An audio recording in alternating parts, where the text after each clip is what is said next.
Hey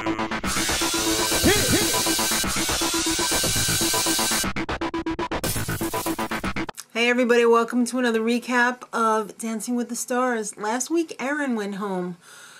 This week it's the semi-finals. I can hardly believe it.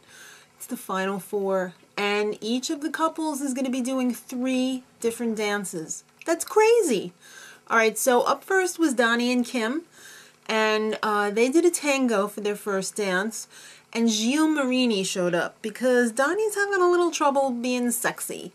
So he was all like, oh, Jill, how do I be sexy? So the answer, make everyone uncomfortable. Be French. Yeah. So poor Donny, this first dance, it was a hot mess. It was a train wreck. It fell apart. He might as well have sharded big time.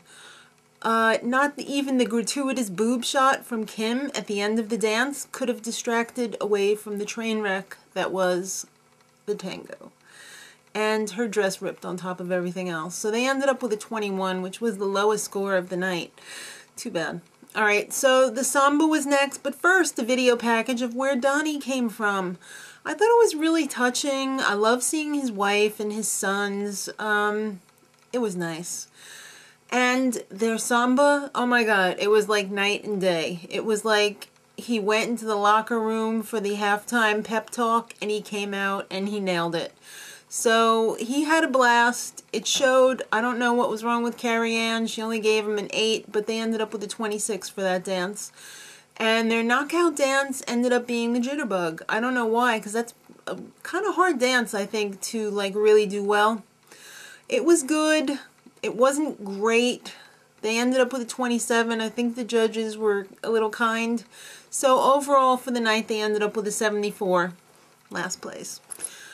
Joanna and Derek. They started off meeting with Brooke Burke. Oh great, Brooke Burke is here. I'm sorry, I wasn't a big fan of Brooke Burke the season that she was on, but whatever. They started off with a Viennese Waltz. It was beautiful on the whole, just like Preparation H. Think about it. There were some awkward bits, but overall it was pretty great. They ended up with a 27 for that one. Next up was their cha-cha, but first their video package. I love seeing her family come over from Poland, living the American dream. Her sister looked like the carbon copy of her with darker hair. It was a nice video package. So their cha-cha, it was great. It was sexy. I could do without the fringe pants though. Those are kind of a turn off to me. So they ended up with a 27. And for their knockout dance, they ended up doing a salsa. I really thought they saved the best for last with this one. I really like their salsa. I'm surprised they only got a 27 though.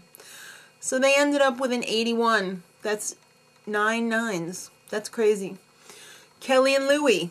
Alright, they started off with a Rhumba. Woo! Kelly, get the defibrillator paddles because that was so sexy.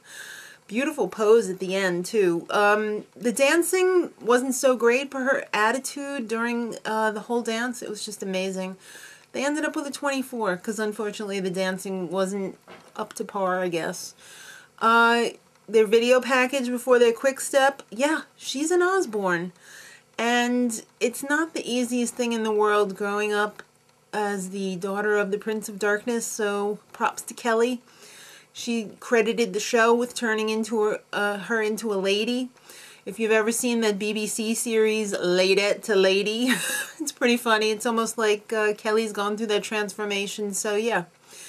For the Quickstep, she was doing really great, and I was having a great feeling about it, and then she had a little misstep in the middle that threw her off, but as we do at the studio, we tell the kids, start your number strong.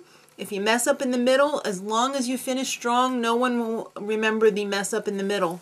So yeah, she finished strong, and they ended up with a 27.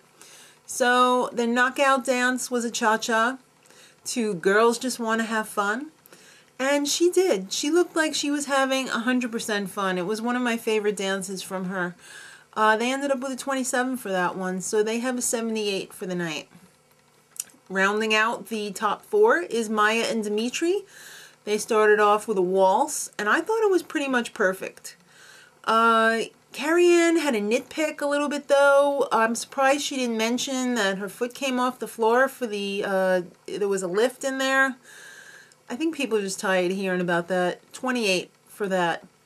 Their Salsa, but first the video. I love that she was just a shy little tap girl.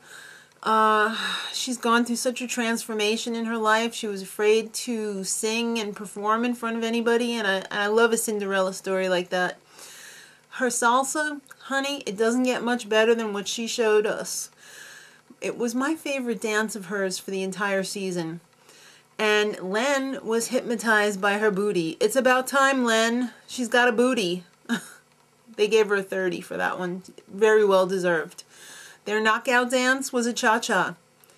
She's a dancer. This one was fantastic. I thought it was really great. The only bad thing about it was it just seemed really short. I'm sure it wasn't, but it seemed like it could have gone on for a lot longer. And WTF, Carrie-Anne, I'm pretty sure that really should have been a 30 as well. Why'd you give her a 9? 29 for that one. Still in first place, though, overall. They ended up with an 87 for the night. All right, kids, it sweeps. Everybody knows November rolls around, the networks pull out the big guns. Well, tomorrow night's not going to be any different. Melissa Rycroft is coming back to dance with Tony Dovolani again. Cannot wait. Performances by Leona Lewis, Barry and Robin Gibb, and Alicia Keys. It should be really spectacular. Till tomorrow, much love.